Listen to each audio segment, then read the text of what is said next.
masih bersama dengan Don Bosco Salamun, pemimpin redaksi dan juga pimpinan dari satu lembaga yang dinamakan Berita Satu. Don Bosco, iya, Bung. pemirsa, saya udah kayak Tukul, sangat menyenangkan Tukul. Iya. Buat saya kalau pulang ke rumah sudah tidak nonton lagi berita. Karena lebih baik saya baca detik.com atau baca Berita Satu atau baca media-media yang lain, kompas.com atau jakartaglobe.com. Tapi televisi buat saya merupakan sesuatu yang pada saat ini agak mulai menjenuhkan. Tapi yang saya sangat berbahagia ada acara-acara seperti Opera Van Java. Menurut saya itu brilian mereka yang bermain di situ. Saya melihat adanya Tukul. Saya tiap malam kalau nggak Opera Van Java dan Tukul itu dua-duanya saya nonton kalau ada waktu. Lain saya nggak pernah nonton. Tapi Bung Don, yang ingin saya sampaikan atau saya tanyakan kepada Anda, etika daripada media di Indonesia. Bagaimana pendapat Anda etika media di Indonesia? Kita melihat ada satu hal tiap hari dirubah. Pemerintah selalu harus dinegatifkan. Tidak ada berita yang mengatakan, dan semua pengamat yang kita lihat adalah politisi dan semua pengamat itu mempunyai satu kepentingan dan diakomodir. Apakah ini satu pandangan yang salah? Bagaimana menurut Anda? Sebagai orang yang cukup lama terjun, Bung Peter, saya juga termasuk punya perasaan yang sama tentang konten yang mau disampaikan oleh media. Saya lebih melihat ada beberapa kasus yang memperlihatkan bagaimana media itu menjadi pamflet politik. Bagaimana beberapa pengamat bicara juga seperti mengatasnamakan kepentingan politik. Itu menjadi pamflet. Dan untuk orang seperti saya juga menjadi pertanyaan. Bagaimana mungkin segala sesuatu itu buruk? Bagaimana mungkin segala sesuatu itu jelek? Bagi saya itu berarti saya tidak menggunakan mata yang satu. Saya hanya menggunakan mata yang satunya, sementara saya menutup mata yang lainnya untuk melihat sebuah soal secara menyeluruh bahwa ada sisi buruk dan ada sisi baik. Menurut saya tantangan kita adalah, atau sebuah media yang punya standar etik yang bagus adalah selalu cover both sides. Ini buruk, ini bagus. Ini gagal, ini berhasil.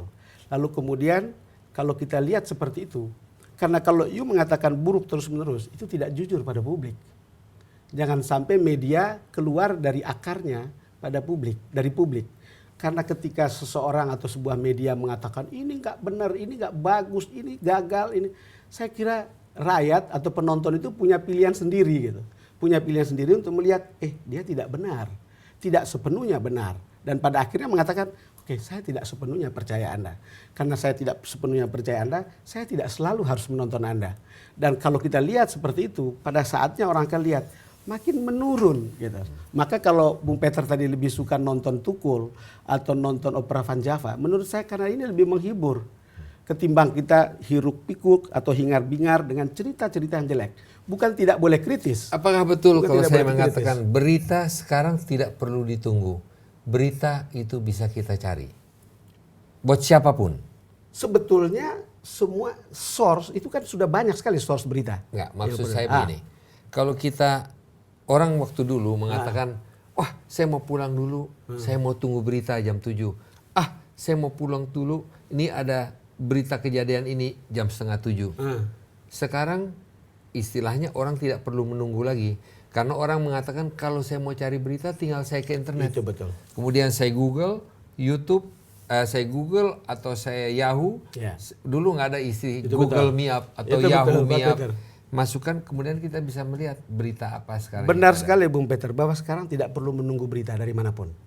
Karena semua orang menjemput, kita bisa jemput. Semua berita. orang, ini ada Guillaume yang mengatakan, everyone can be a journalist in digital age.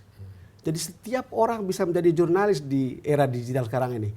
Dia bisa find out di mana saja, kita kapan melihat saja. Juga, umpama Profesor Didik Rahbini sekarang sudah punya satu koran sendiri di koran digital. Dia punya. Dan kemudian bahkan ada beberapa orang, jadi bisa kita surprise untuk bikin koran itu kita betul. sendiri. Yang unik malah TV-TV sekarang harus mengambil beritanya dulu dari YouTube, dari media sosial, karena mereka bisa tahu duluan. Jadi coba, sekarang sudah berubah betul. Sekarang saya rasa betul akan ada kecenderungan orang tidak menonton, orang tidak perlu menunggu. Sampai pada satu saat orang harus mengubah caranya, cara menyampaikan berita itu. Sehingga orang akan mengatakan, oke deh, yang ini saya bisa tunggu, tapi yang lain saya bisa dapatkan dari tempat lain. Pertanyaan saya terakhir, Bung Don. Apa yang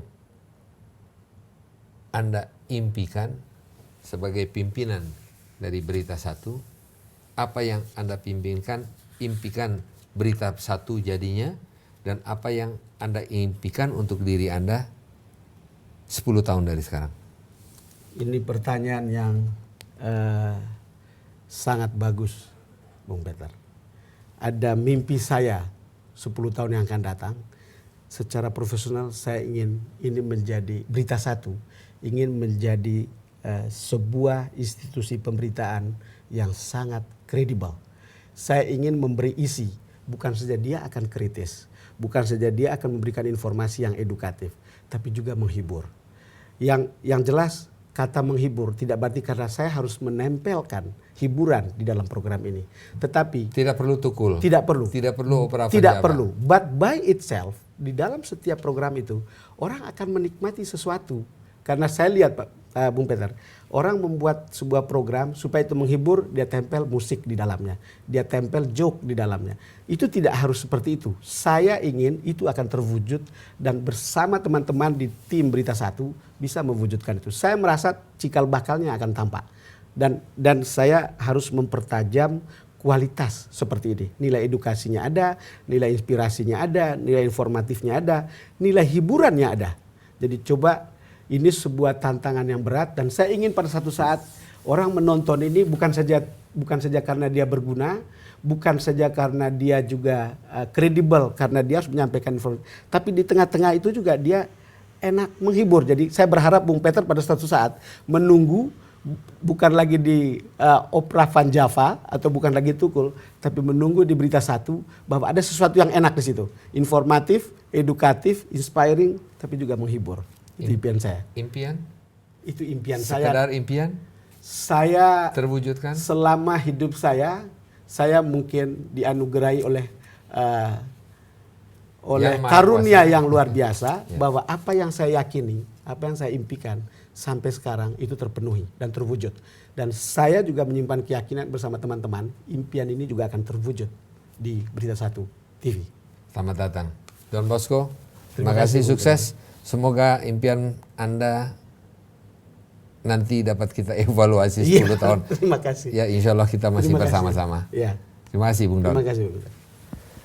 Pemirsa, demikianlah pertemuan kita dengan Don Bosco Salamun, seorang wartawan senior, seorang yang boleh dikatakan telah mencicipi asam garam daripada dunia jurnalistik.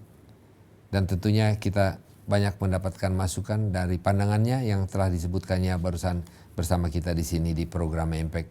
Bersama saya Peter Gonta, terima kasih. Sampai bertemu di kesempatan yang berikutnya.